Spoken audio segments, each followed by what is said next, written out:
ಕೆಲಸ ಮಾಡುವಾಗ ನಮ್ಮ ಪಾಡಿಗೆ ನಾವು ಕೆಲಸ ಮಾಡ್ಕೊಂಡು ಹೋಗ್ತಾ ಇರಬೇಕು. ಏನು ತಲೆ ಒಳಗೆ ಕೆಲಸ ಬಿಟ್ಟು ಇನ್ನೇನು ಇರಬಾರ್ದು, ಮಾಡ್ಕೊಂಡು ಹೋಗ್ತಾ ಇರಬೇಕು. ಮಕ್ಕಳಿಗೂ ಅದನ್ನೇ ಹೇಳ್ಕೊಡ್ಬೇಕು.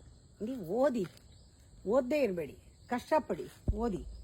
ನೀನು ರ್ಯಾಂಕ್ ಬರಬೇಕು ಅಂತಿಲ್ಲ, ನೀನು ಸೆಕೆಂಡ್ ರ್ಯಾಂಕ್ ಆದರೂ ಬಾ, 10th ರ್ಯಾಂಕ್ ಆದರೂ ಬಾ, ರ್ಯಾಂಕ್ ಬರದೇ ಇದ್ರೂ ಪರವಾಗಿಲ್ಲ, ಅಕಸ್ಮಾತ್ ಫೇಲ್ ಆದರೂ ಪರವಾಗಿಲ್ಲ, ಓದ್ತಾ ಹೋಗಿ.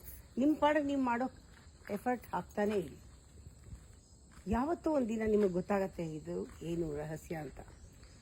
ನನಗಿವಾಗ ಅನಿಸ್ತಾ ಇದೆ, ಯಾರಾದರೂ ನೋಡಲಿ ನೋಡದೇ ಇರಲಿ, ಯಾರಾದರೂ ಕಾಮೆಂಟ್ ಮಾಡಲಿ ಮಾಡದೇ ಇರಲಿ, ಯಾವುದೋ ಒಂದು ಶಕ್ತಿ ನಮ್ಮನ್ನ ಒಳಗಡೆ ಕೆಲಸ ಮಾಡಿಸುತ್ತೆ. ಆವಾಗ ನಮ್ಗೆ ಯಾವ ಅಪೇಕ್ಷೆ ಇಲ್ಲದೆ ಮಾಡಿದಾಗ ಭಗವಂತನ ಶಕ್ತಿನೇ ಕೆಲಸ ಮಾಡಿಸುತ್ತೆ. ಯಾವುದೋ ಒಂದು ಎಕ್ಸ್ಟ್ರಾ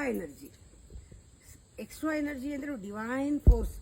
ಅದು ಕೆಲಸ ಮಾಡೋಕ್ಕೆ ಶುರು ಮಾಡಿದಾಗ, ಅದಕ್ಕೆ ಒಳಪಟ್ಟು ನಾವು ಕೆಲಸ ಮಾಡಿದಾಗ ನಮ್ಮಲ್ಲೇ ಏನೋ ಒಂದು ವಿಶೇಷವಾದ ಒಂದು ಅನುಭವ ಆಗ್ತಾ ಬರುತ್ತೆ. ಅದು ಮಕ್ಕಳಿಂದ ಆಗಬೇಕು.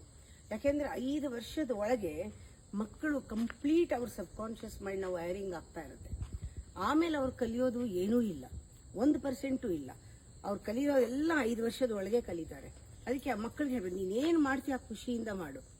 ಇದೇ ಥರನೇ ಎಜುಕೇಷನ್ ಕೊಟ್ಟರೆ ಮಕ್ಕಳಿಗೆ 5 ವರ್ಷದಲ್ಲಿ ಅವರು ಟ್ಯಾಲೆಂಟ್ ಏನಿದೆ, ಅವ್ರ ಪೊಟೆನ್ಷಿಯಲ್ ಏನಿದೆ, ಫುಲ್ ಪೊಟೆನ್ಷಿಯಲ್ ಹೊರಗಡೆ ಬರೋಕ್ಕೆ ಸಾಧ್ಯ. ನಾವು ಆ ಥರ ಟ್ರೈನಿಂಗ್ ಕೊಡುವಂಥ ಸ್ಕೂಲ್ಸು ತುಂಬ ಹೆಲ್ಪ್ ಮಾಡುತ್ತೆ ಮಕ್ಕಳಿಗೆ. ಮಾಡೋದ್ರಲ್ಲಿ ಗಮನ ಇಡಿ ಅಷ್ಟೇ.